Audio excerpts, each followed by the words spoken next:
Hey guys, it's Brandon Miniman from Pocketnow.com, and this is the hardware review of the Google Nexus S. Let's get to it.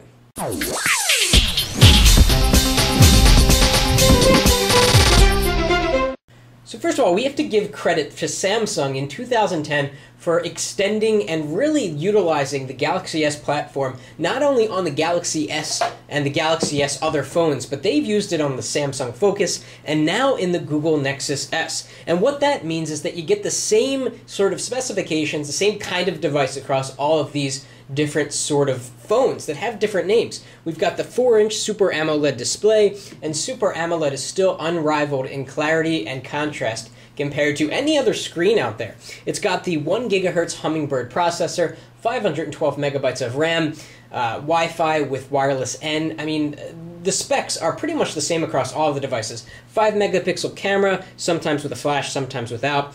Front-facing camera, sometimes not. And as we're going to see in a minute, this device is basically the same as the Samsung Focus, same as the AT&T Captivate, just with different software.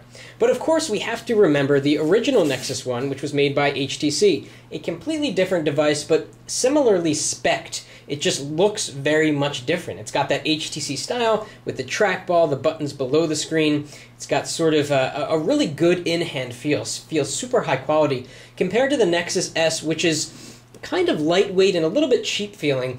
Some will think it's cheap, but those that appreciate the lightweight feel really won't care that much. The Nexus S made use of some pretty good materials. It had a rubbery backing here. It felt really solid in hand, and it's still a really great phone, about a year since its release, and it's going to continue to be a good phone because Google is going to upgrade the Nexus One to Gingerbread, like the Nexus S already has, and the Nexus S will presumably have an even longer life than the Nexus One as future versions of Android are released.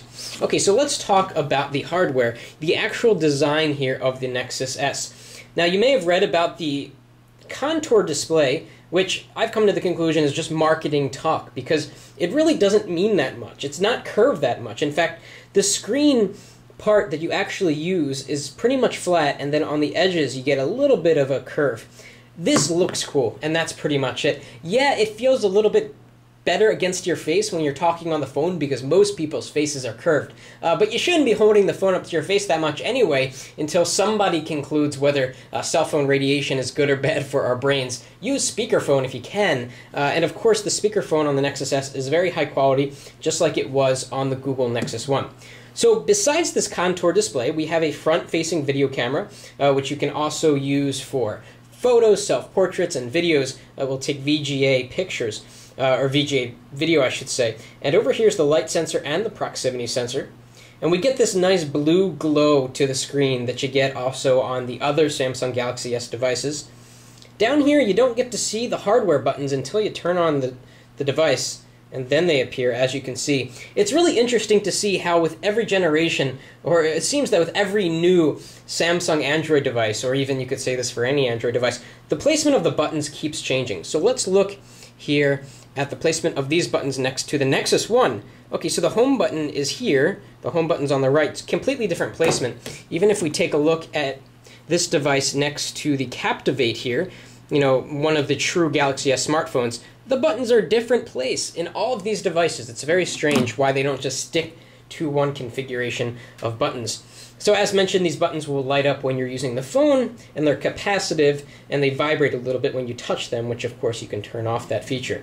It's really striking, this piece of glass on the front. It is pretty cool, gotta say. But again, it's not curved as much as you think it is, but you've probably never seen a phone that has any sort of curvature in the display, so it's pretty remarkable to see for the first time, and then the novelty kind of fades away. Speaker up here. On the bottom we have the charging port and a microphone, and the 3.5mm headphone jack. Unlike the Nexus One, there's no two microphones on the Nexus S for noise cancellation. So if you remember on the Nexus One here, we had a microphone here and a microphone here to do noise cancellation. They didn't bring that forward on the Nexus S. Turning over to the back, we've got the 5-megapixel camera with flash. Doesn't do 720p HD video oddly out of the box, but I'm sure that a software hack will come along in the near future that will enable this. We've got a very fingerprint-prone background here, or backing. You've got little dimpled dots, but they're not textured. The back is completely flush, completely smooth, and it really picks up fingerprints. This device feels very, it's kind of almost too smooth, like it's going to slide out of your hand compared to the Nexus 1, which is a real solid device. We've got this interesting hump back here, which helps a little bit when you're typing, because you can rest your middle finger there and sort of type away. And of course, Gingerbread has an improved on-screen keyboard, and we'll talk about that in a future video. Let's pop off this back battery cover here, and up here is where you do that. Now, some interesting things to note back here. What is this? This is the NFC sensor, so we have 2 contacts that connect with this. We have no micro SD storage, which is really weird that OEMs are not including that. But 16 gigabytes should be enough for most people. Got a 1500 milliamp hour battery. So far is providing really good battery life. SIM card holder. I've got the micro SIM adapter there because I was using the iPhone previously. And I'm using this on AT&T right now, so I'm not getting 3G data. You're going to want to put a T-Mobile SIM in here if you want to get the full 3G data. And overall, it's a relatively thin device. Got to get the back on right here. It's not the thinnest. It's definitely not. I think part of the reason that this display is curved, or part of the reason it doesn't feel so thin, is because of the curved display. Compared to, say, here is the Samsung Galaxy S or the Captivate on AT&T. It is razor thin. And then it's got the flat glass, obviously. But with a curved glass, it makes it seem a little bit thicker, as you can see there. And again, bringing all of these devices in here, these are all pretty much the same devices. The Samsung Focus, the AT&T Captivate, and the Google Nexus S. Which one is the most attractive looking at them on the table? Hard to tell. This kind of looks like an unbranded, nondescript phone, whereas, of course, you get the AT&T branding and the Samsung branding kind of in your face on the Captivate and the Focus.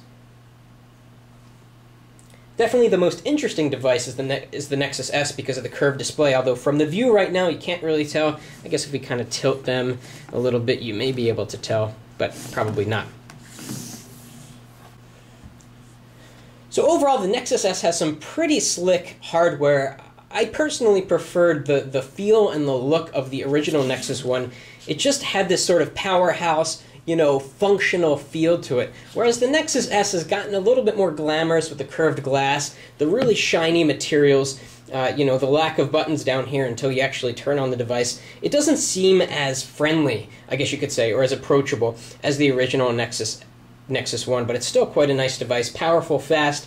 The most important thing here is that it's like a Galaxy S, which is fast to begin with, but it's not running the TouchWiz interface. So you really get Android 2.3 in its full fast glory, which is a great thing. We're going to do speed comparisons in upcoming videos and talk a lot more about Gingerbread and how it's different than Froyo. Please give this video a thumbs up if you liked it, and check out Pocketnow.com for smartphone news and reviews. Thanks for watching. That's it for now.